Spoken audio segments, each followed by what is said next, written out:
दोस्तों, नमस्कार, आदाब। मैं जुलेखा जबी तमूक नायक के लिए संविधान हम भारत के लोग सीरीज में आज हमारे खास मेहमान हैं मशहूर देश और दुनिया के मशहूर पत्रकार कुर्बान अली साहब। कुर्बान अली साहब जिन्होंने 35 सालों में देश और दुनिया के लिए बहुत अहम खबरें की हैं और इसके साथ ही साथ राज्यसभा टीवी, दूरदर्शन, ANI के साथ लंबा काम का तजुर्बा है। आज हम अपने इन खास मेहमान के साथ ये बात करेंगे कि संविधान, भारतीय लोकतंत्र में संविधान की जो अहमियत है उसमें आपसे हम जानने की और सीखने की कोशिश करेंगे। तो हम अपने प्रोग्राम संविधान हम भारत के लोग में अपने खास मेहमान कुर्बान अली साहब का इस्तकबाल करते हैं, स्वागत करते हैं। और कुर्बान अली साहब, हम आपसे पूछना चाहते हैं कि संविधान आखिर क्या है? जब आजादी के लिए लड़ाई लड़ी जा रही थी तो महात्मा गांधी ने उसी वक्त स्पष्ट कर दिया था कि भारत का भले ही विभाजन हो गया हो, पाकिस्तान अलग बन गया हो, लेकिन हम इस देश को पाकिस्तान नहीं बनने देंगे। और हमने इस देश की आवाम के साथ जो वायदा किया था कि इसमें जात, बिरादरी, मजहब, जबान के नाम पर किसी तरह का कोई इस्तेसाल, कोई शोषण नहीं होगा, कोई डिस्क्रिमिनेशन नहीं होगा। और इसीलिए जब ये तय हो गया कि अब आज़ादी मिलने वाली है 15 अगस्त 1947 को, साथ ही मुल्क का बंटवारा भी हो जाएगा, तो किस तरह का संविधान होगा। इसकी शुरुआत 1946 में ही संविधान सभा बना करके शुरू हो चुकी थी, जिसमें मुस्लिम लीग भी शामिल थी। लेकिन जब बंटवारा हो गया तो मुस्लिम लीग तो पाकिस्तान चली गई, उसके सारे नेता। लेकिन जो संविधान सभा बनी उसका दोबारा पुनर्गठन करके 1947 से और 26 नवंबर 1949 तक डॉक्टर अंबेडकर के जरिए से संविधान बनाने का काम किया गया। लंबी बहसें हुई और मैं चाहूंगा कि इतिहास के हर विद्यार्थी को या उस व्यक्ति को जिसे इस देश के संविधान में, इसके इतिहास में, इसकी संस्कृति में, इसके कानून के बारे में अगर थोड़ी सी भी दिलचस्पी है, तो जो 8 वॉल्यूम में संविधान सभा की डिबेट्स हैं उन्हें जरूर पढ़ना चाहिए। वो डिबेट्स हमें बताती हैं कि किस तरह से एक कंसेंसस बना करके एक सोशलिस्ट डेमोक्रेटिक रिपब्लिक बनाया गया। और संविधान की जो प्रस्तावना है, मैं तो चाहूंगा कि उसे हर स्कूल में हर रोज सुबह प्रार्थना सभा में पढ़ाया जाना चाहिए, ताकि हमारे बच्चों को ये मालूम हो कि हम किस तरह के देश में रह रहे हैं। आज जो ये बात चल रही है, एक मेजोरिटेरियन कम्युनल एजेंडा थोपा जा रहा है, और ये जो लोग आज सत्ता में बैठे हुए हैं, इनका ना तो संविधान बनाने में कोई कंट्रीब्यूशन रहा, ना देश की आजादी में। लिहाजा ये इस संविधान को हर तरीके से खत्म करना चाहते हैं। तो जुलेखा जनी साहिबा, मैं ये बैकग्राउंड बताना चाह रहा था। जी, बहुत शुक्रिया। अब आपकी बात से ही एक दूसरा सवाल भी पैदा हो रहा है। हमारे दर्शक इस बात को पूछ रहे हैं, क्या हर देश के लिए संविधान बनाना जरूरी होता है या संविधान के बगैर भी देश चलाया जा सकता है? जी, ये बड़ा दिलचस्प सवाल है, और ये सवाल इसलिए भी अहम है कि हमने जहाँ से पूरा ये कंसेप्ट लिया है, पार्लियामेंट्री डेमोक्रेसी, कैबिनेट प्रणाली और संविधान, यानी ब्रिटेन, वहाँ कोई रिटन कॉन्स्टिट्यूशन नहीं है। और वो देश चलता है परंपराओं से, और जो ट्रेडिशंस बना दिए गए 300 साल पहले, वही आज भी चल रहे हैं। लेकिन वो वहाँ इतनी मेच्योर डेमोक्रेसी है, या इतने मेच्योर लोग हैं कि वो हमारी तरह से वो अपने उस अनरिटन कानून, अपने संविधान की धज्जियां नहीं उड़ाते, जो हम रिटन कानून की धज्जियां उड़ाते हैं। और उसकी कोई रेस्पेक्ट नहीं है, जो जिस तरह से चाहता है वो अपने तरीके से इंटरप्रेट कर देता है। और एक बात ये भी है कि संविधान में 100 से ज्यादा बार संशोधन किया गया है, और वक्त बदलती जरूरतों के साथ में जब जब जरूरत पड़ेगी संशोधन किया भी जाएगा, और उसमें कोई गलत बात नहीं है। लेकिन हाँ, ये बहुत जरूरी है, क्योंकि अगर आप तीसरी दुनिया के देशों पर नजर डालें तो भारत अकेला ऐसा देश है कि जिसने ये कॉन्स्टिट्यूशन एडॉप्ट किया, जिसमें सोशलिज्म, सेक्युलरिज्म और डेमोक्रेसी की बात कही गई और सॉवरेनिटी की बात कही गई। क्योंकि हमारे इस पिछले 70-75 साल के इतिहास में 19 महीने अगर आप छोड़ दीजिए इमरजेंसी के, तो जो लोकतंत्र का पौधा हमारे राष्ट्रपिता ने और राष्ट्रीय आंदोलन के नेताओं ने लगाया था, रोपा था, वो आज एक बड़ा तनावर दरख्त वट वृक्ष के तौर पे खड़ा हो गया है और पूरी दुनिया उससे इंस्पिरेशन हासिल करती है। और अगर आप नजर डालें अपने आसपास के देशों में, तो कोई देश ऐसा नहीं है कि जहां लोकतंत्र इस तरह से मजबूत हुआ हो। या तो वहां सैनिक तानाशाहियां रही या राजशाही रही, नेपाल वगैरह में, भूटान में तो आज भी है, और बांग्लादेश और पाकिस्तान में सैनिक तानाशाह हुए। तो लोकतंत्र तभी चल सकता है जब उसके लिए कोई संविधान हो। इसलिए आपका जो सवाल था कि जरूरी है, तो मैं कहता हूं कि बहुत जरूरी है। और ये सिर्फ भारत और इंग्लैंड की बात नहीं, अमेरिका का ने भी एक अपना संविधान एडॉप्ट किया और हर देश को करना पड़ता है और करना चाहिए, क्योंकि उसी से ये स्पष्ट होता है कि ये देश आखिर चलेगा किस तरह से, इसका रूल ऑफ लॉ किस तरह का होगा, वो कैसे डिफाइन किया जाएगा, और उसमें जो सिटीजन आम नागरिक है उसके क्या अधिकार होंगे। जी, तो इसमें एक अगली बात और आ रही है कि संविधान जो है, हमारे अपने देश की बात करें तो संविधान में जो आम जन है, हमारी आम जनता है, वो सरकार और प्रशासन के लिए अलग अलग आदेश हैं, जिम्मेदारी सुनिश्चित की गई है, या सिर्फ सरकार जनता के लिए है, सरकार के लिए कोई आदेश, कोई जिम्मेदारी नहीं? देखिए, इसके बारे में संविधान किसी को कुछ टर्म्स डिक्टेट नहीं करता। देखिए, एक तो चीज ये होती है कि डेमोक्रेसी में जो आपने पार्लियामेंट्री डेमोक्रेसी अडॉप्ट की है, तो जैसा इब्राहिम लिंकन ने कहा कि ये जनता की सरकार, जनता के लिए, जनता के द्वारा। अब ये तो आपने इलेक्ट कर ली एक गवर्नमेंट और 5 साल का आपने उसको मैंडेट दे दिया कि भाई आप सरकार चलाइए।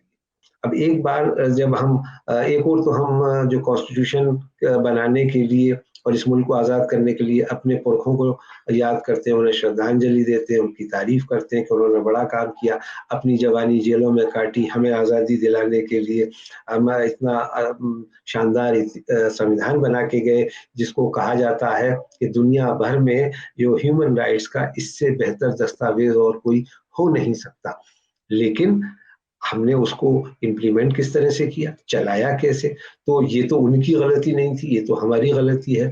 और इसमें रहते हुए कि हम अब बार-बार इसे याद दिलाना पड़ता है कि साहब आप हेलमेट पहन के चलिए। अब ये हमारी अपनी हिफाजत के लिए है, लेकिन सरकार को याद दिलाना पड़ता है कि आप हेलमेट पहनिए, ट्रैफिक नियमों की पाबंदी कीजिए, आप टीका लगवाइए ताकि बाकी लोगों में ये कोरोना जैसी महामारी ना फैले।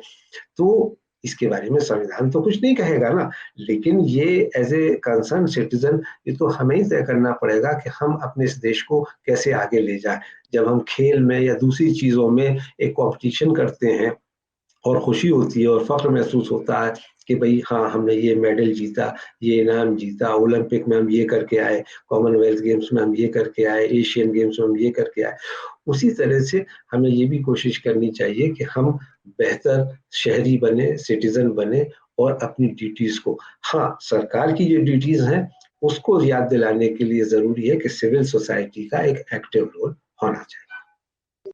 तो मतलब ये है कि जो सिविक सेंस है, हमें वो डेवलप करने की ज़रूरत है कि हम एज़ ए नागरिक जो है हम देश से फ़ायदे तो ले रहे हैं, लेकिन हम देश को बनाने के लिए बहुत कुछ नहीं कर रहे हैं, बल्कि जो बनी हुई चीज़ें हैं, हमारे पुरखों ने बनाई हैं, हम उसे अलग-अलग तरह से बर्बाद कर रहे हैं। अब इसी में एक दर्शक का हमारे और सवाल है कुलवान सर, वो ये है कि अगर सरकारें संविधान के मुताबिक आचरण न करें, तो फिर क्या संविधान सरकार को, प्रशासन को भी देशद्रोही पुकारा जा सकता है?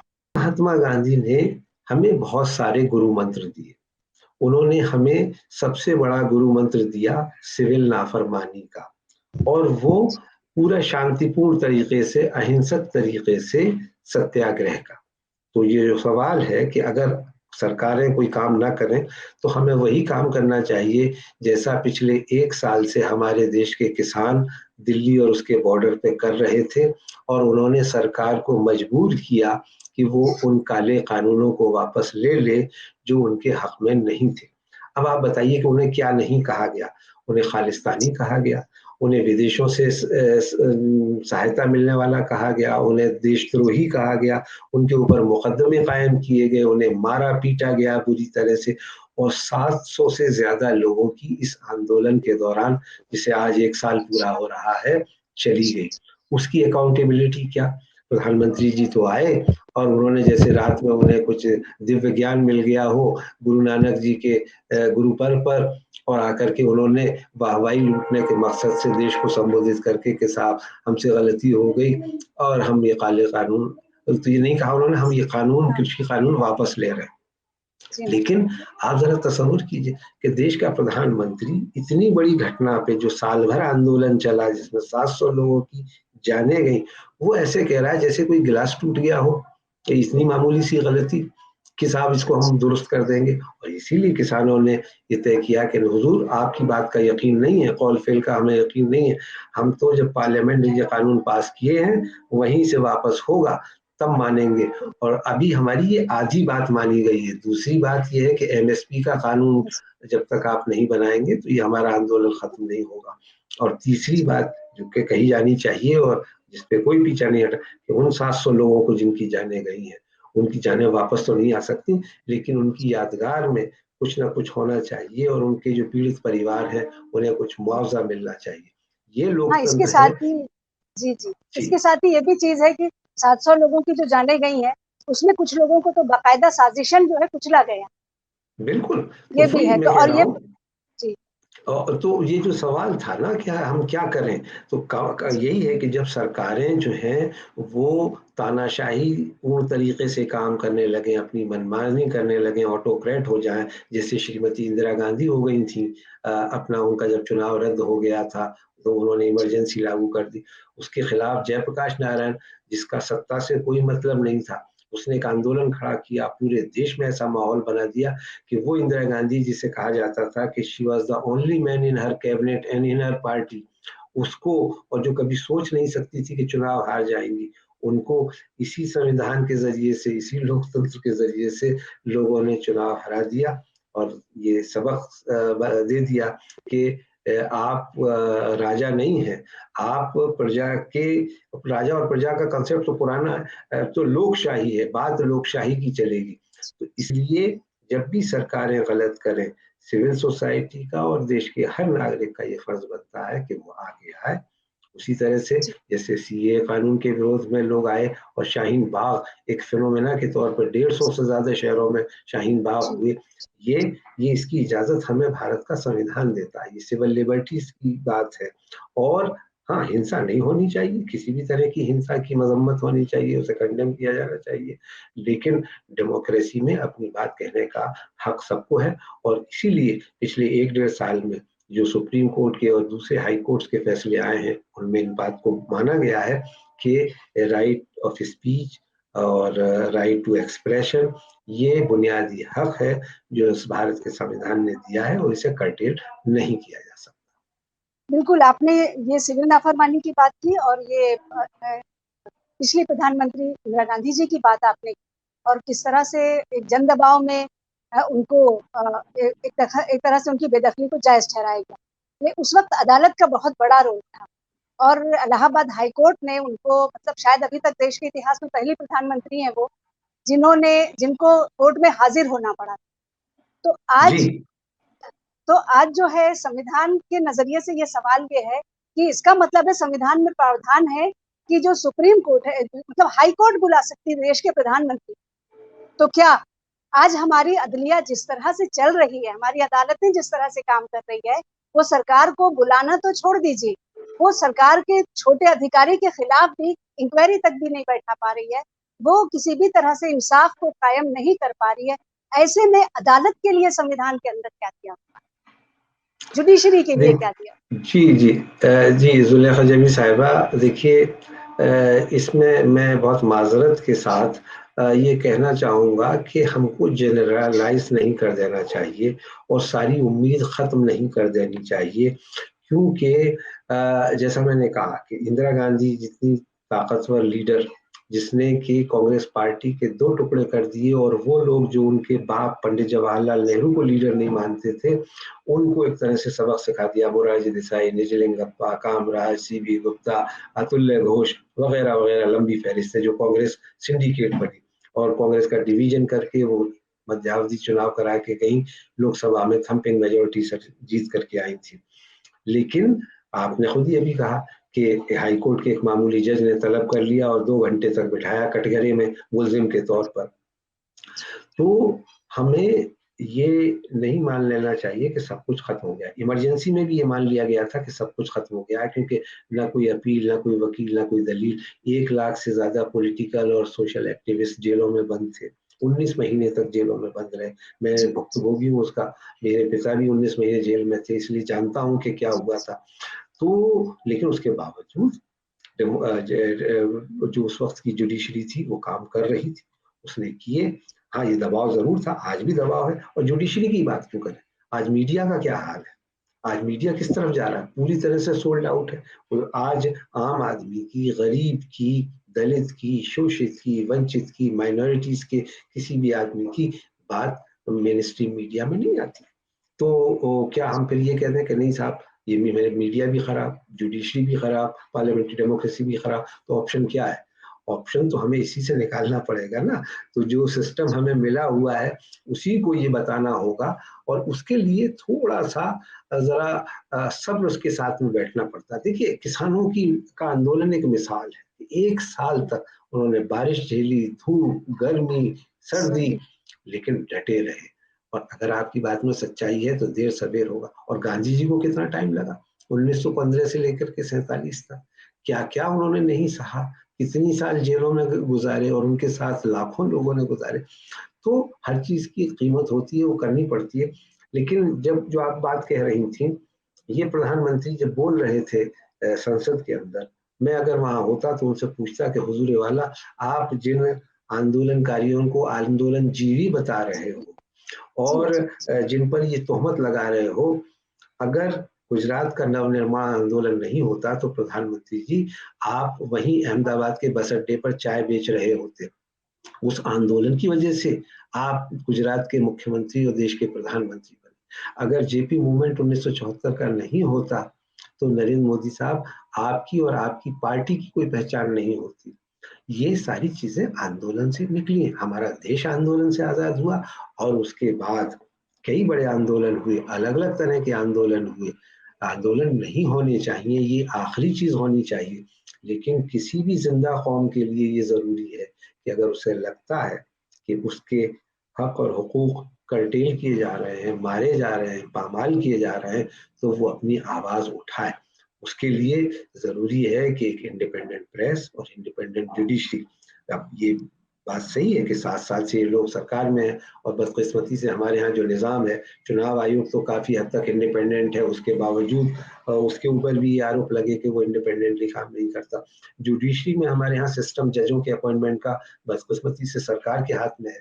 तो सरकार जिस तरह के लोगों को चाहती है, जिस तरह के आइडियोलॉजी के लोगों को चाहती है, उनको लाती है, और उसकी वजह से हमें काफी कुछ झेलना पड़ रहा है। लेकिन मैं आपको फिर यकीन दिलाता हूँ कि हमें उम्मीद नहीं खोनी चाहिए। हमारी जुडिशरी में अभी बहुत सारे ऐसे लोग हैं।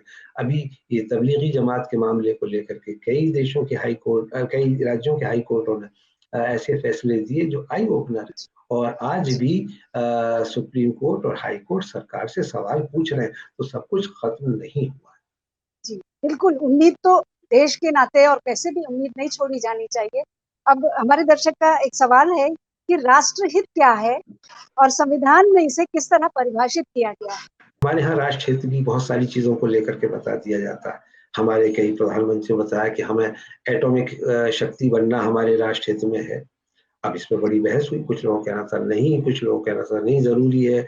बहरहाल हम वो हो गए, कई साल तक हमारे पास सैंक्शंस रहे, लेकिन आज दुनिया ने एक्सेप्ट कर लिया कि हम एक जिम्मेदार राष्ट्र हैं, और हम अपने एटम बम का इस्तेमाल गलत तरीके से नहीं करें। लेकिन और बहुत सारे राष्ट्र हित बताए जाते हैं, सरकारों की तरफ से उन पे चुनाव जीते जाते हैं। मैं उसके विस्तार में नहीं जाऊंगा। 2019 के लोकसभा चुनाव से पहले जी, किस तरह का राष्ट्रहित बताया गया, किस तरह के मुद्दे उठाए गए, और किस तरह से एक मेजोरिटेरियन कम्युनलिज्म के साथ बीजेपी दोबारा पावर में आई। तो ये नेताओं की चाल होती है। असली राष्ट्रहित ये देखा जाना चाहिए कि हमारे देश की अर्थव्यवस्था कहाँ जा रही है, कितने लोगों को हम रोजगार दे पा रहे हैं, कितने लोगों के लिए हम अस्पताल, हम स्कूल, बिजली, सड़क, पानी दे पा रहे हैं। बुनियादी ज़रूरतें कितने लोगों की हम पूरी कर पा रहे हैं। असली राष्ट्रहित ये है, और पॉलिटिकल राष्ट्रहित के नाम पे तो कोई भी थीसिस गढ़ी जा सकती है और उस पर चुनाव लड़े जा सकते हैं और जीते जा सकते हैं।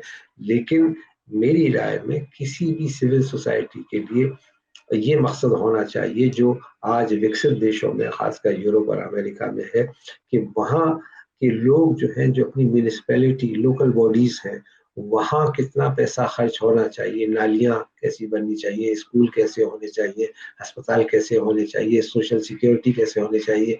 हम जो वल्नरेबल सेक्शन है सोसाइटी के, मिसाल के तौर पे औरतें, बच्चे, जो डिसेबल्ड लोग हैं, उनके लिए हम क्या करें, कैसे कानून बनाएं और किस तरह से उनको बेहतर से बेहतर फैसिलिटीज मुहैया कराएं, ये राष्ट्रहित होना चाहिए। उसी से राष्ट्र बनते हैं और बिगड़ते हैं। और अगर हमारा सारा रवैया ये हो कि नहीं साहब, हमें एटम बम बनाना है, या हमारा 2.5 लाख करोड़ का रक्षा बजट हो ताकि पड़ोसी हमसे दहशत में रहे और हम अपने लोगों को 2 वक्त की रोटी भी ना दे पाए, तो माफ कीजिएगा, ऐसी चीजों को मैं राष्ट्रभक्ति या राष्ट्रहित नहीं मानता।